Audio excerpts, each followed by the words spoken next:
So it seems as though Sony is a little bit scared to lose Call of Duty with the whole Microsoft and Activision acquisition, as Sony has filed some documents regarding the COD acquisition. It's pretty crazy stuff. It's pretty insane, and we're here to talk about that here in this video. So if you guys do enjoy this one, be sure to leave a like, subscribe for more. We do variety gaming content here on the channel. We talk about the games, play the games, the best of both worlds. It's always a good time, so stick around for more. And if you're into Nintendo content, by the way, just want to plug that real quick. Links in the description below. I have a Nintendo only channel. We've been playing through Xenoblade Chronicles 3 over there. Amazing game. If you guys never played it, you got to check it out. The Xenoblade series in general, insane. We're here to talk about Sony and technically Microsoft as well, PlayStation and Xbox. Let's get to that. So again, Sony filed something, and this is very, very interesting. Now, we got this whole kind of thing to go through. We're gonna go through it all. Okay, we're gonna be thorough. This is coming from Reset Era.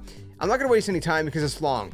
Throw it up on screen. Let's go ahead and read it. So from Reset Era, they're saying that apparently, obviously there's a lot of redacted info, but a little bit of a recap is that Sony, they say that from a development publication perspective, game development typically involves an early stage that is neutral in relation to the platform before the game is adapted for one or more specific platforms. They go on to say that they believe all the games compete for engagement for the player, and that players choose their gaming platform based on pricing, technical features, available game types, et cetera, right?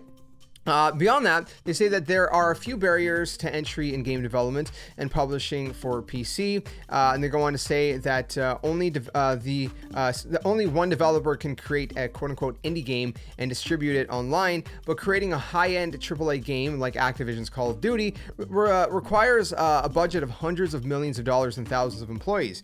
They say that apart from Activision, there are a few developers, publishers capable of producing AAA games, such as EA, Take-Two, Rockstar, Epic Games, etc. And they said that these games tend to be long-running franchises with big budgets, multi-year development cycles, and very supportive followers. Now here's the kicker. They get through all this, and they said despite that, Sony believes that none of these developers could create any kind of franchise to rival Activision's Call of Duty. So I guess Sony believes that even Battlefield doesn't rival Call of Duty in any way, because Sony, I guess, views Call of Duty as being that huge. And honestly, let's be real. It doesn't matter if you're a hardcore Battle fan. If we're talking about terms and numbers, typically Call of Duty has done way better for the most part. Typically, okay. This just don't shoot me, okay. I'm going off the stats, not all the time, but anyways. Going on from that, they say that it stands out as a gaming category on its own. They're going to say that that's why they believe that Call of Duty is so popular and that it influences users' choices of console. And they said, in fact, their network of loyal users is so ingrained that even if a competitor had the budget to develop a similar product, it would not be able to create a rival. You know what? I do agree on that part, because I mean, it'd be a brand new game. Call of Duty's been around forever. It's a household name at this point. People know it, whether they love it or hate it, and it's just well known, right? So I think it'd be very hard to create something that would rival it. So they're right on that. Going on from that, they talk about the time, money, number of employees, et cetera, about all that, and they go on to say that they agree the subscription services compete with games purchased for a one-time fee. There's again, there's a bunch of stuff they're talking about, in terms of subscription services and this and that. They go on even further on beyond that to say that over the past 5 years, Game Pass has grown to capture approximately 60-70% and whatnot. And again, they're just kind of going more into subscription-based stuff. They believe it would take several years for a competitor, even with substantial investments, to create a rival effective for Game Pass, and that Call of Duty represents an important revenue stream for PlayStation. They provided data, but it's redacted, they said, Reset Era said, and it's one of Sony Interactive Entertainment's biggest sources of revenue from third party. So again, hold on, we got one more screenshot, but just real quick, you can see they're very scared. They do not want to lose this IP on PlayStation platforms. They don't want that to happen, and they're doing everything they can to prevent that from happening. I don't know that Microsoft would go down that route, but Sony's worried that they would. So the next part says the following. Okay, so this one's from VGC. And VGC says that in a questionnaire answers, Sony calls Call of Duty an essential game, a blockbuster, a AAA type game that has no rival. According to a 2019 study, The importance of Call of Duty to entertainment in general is indescribable. And you know what? You gotta admit that much. It is pretty insane whether you love it or hate it. The brand was the only type of video game IP to break into the top 100 of all entertainment brands among fans, joining powerhouses such as Star Wars, Game of Thrones, Harry Potter, Lord of the Rings. They go on to say that Call of Duty is so popular that it influences users' choice of console. We already kind of mentioned that in the Reset Era article. Sony went on to explain again about the huge resources Activision puts behind Call of Duty and why it believes that the FPS series is unlikely to be rivaled. Each annual Call of Duty release takes around 3 to 5 years to develop. They go on about that and how the annual investment of hundreds of millions of dollars.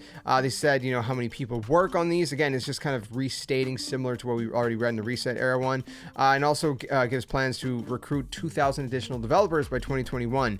And that Activision probably expects Call of Duty to become even more successful in the future. And again, even with its lower sales with Vanguard, typically they would expect it to bounce back, especially with Modern Warfare 2 coming out this year. I'm sure that they're expecting it to do well in terms of sales, and honestly, I think it will. I think there's a lot of hype, even though there's a lot of speculation, or not speculation, like skepticism behind it. I think there's still a lot of hype, and because of that, it's gonna sell well, Modern Warfare 2. So at the end of the day, Sony is here really worried that when this Activision and Microsoft acquisition goes through, that Microsoft's going to turn around and they're going to make Call of Duty platform exclusive.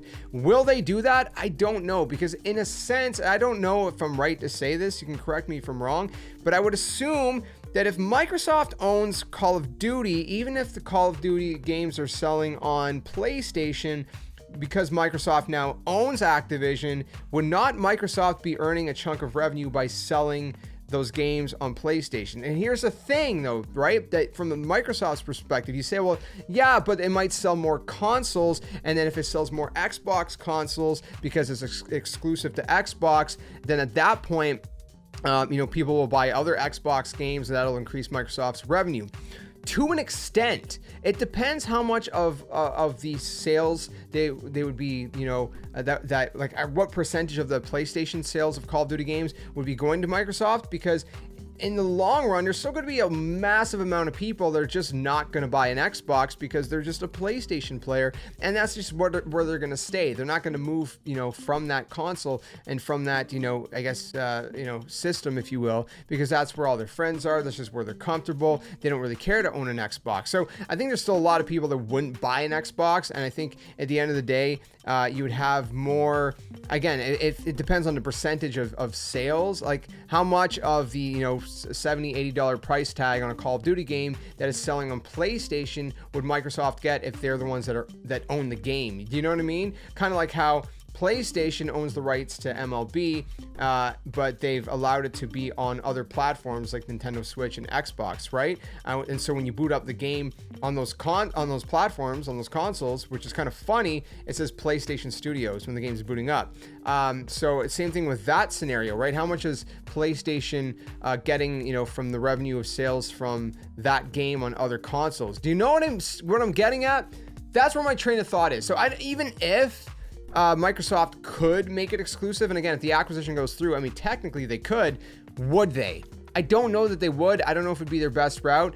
And again, that might anger so many fans. It might do more harm than good, honestly, at the end of the day. That might be one franchise that's just like, the risk is just too great to make it exclusive, versus the benefits. I don't know. I'm just ranting at this point, just kind of my train of thoughts, but let me know what you guys think in the comment section below.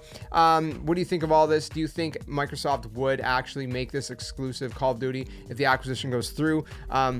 And what do you think of PlayStation, filing these documents and whatnot in response, trying to make sure that doesn't happen? Let me know in the comments below as things continue to unfold. I'll let you guys know here on the channel, especially with this whole acquisition. We've been talking about it for months now, and we'll be talking about it more until it goes through, and even after it goes through, seeing how Microsoft, actually handles everything. So it's going to be talked about for quite some time. So stick around for more. Be sure to subscribe, tell your friends so we can continue growing the community. I'll see you guys very soon. Another one. Stay safe, stay well, and until then, game on.